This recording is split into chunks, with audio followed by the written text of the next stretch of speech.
भगवान की जय हो, रानी की जय हो, वल्लभ की जय हो। राधे দেবতারা স্তুতি করছেন। দেখতে দেখতে সেই শুভক্ষণ শুভ মুহূর্ত, সেই শুভদেব গোস্বামীপাদ শ্রীকৃষ্ণের মাধ্যমে ভগবান শ্রীকৃষ্ণ যখন জন্ম নিলেন তখন পারিপার্শ্বিক পরিস্থিতিটা বর্ণনা করেছেন। সে ভাদ্র মাস শুক্লপক্ষ,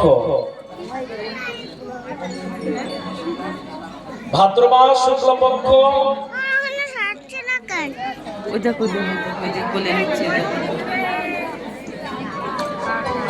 বলে কৃষ্ণ কানাইয়া ভগবান কি। স্বয়ং ভগবান যখন জন্ম নিচ্ছে তখন পারিপার্শ্বিক পরিস্থিতিটা কেমন ছিল বলছে, নদীর জল উথল হয়ে গেছে আর সাধুর মন প্রসন্নতায় ভরে গিয়েছে, অসাধুর মন দুঃখে ভেঙে গেছে। বৃক্ষগুলো কুণ্ঠিত পুষ্পিত ফলবন্ত। সেদিন রোহিণী নক্ষত্রের যোগ, আর রোহিণী নক্ষত্রের উদয়ে ওই আকাশে যত নক্ষত্র ছিল গ্রহ ছিল তারা শান্তরূপ ধারণ করলেন, তারা শান্তরূপ ধারণ করলেন।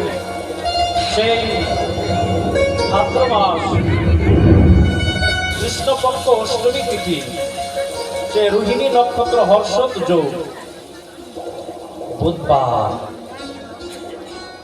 সেই গহীন অন্ধকার নিশাকালে, আর আকাশ মেঘলা ছিল, ঝিমঝিম ঝিমঝিম করে বৃষ্টি পড়ছে।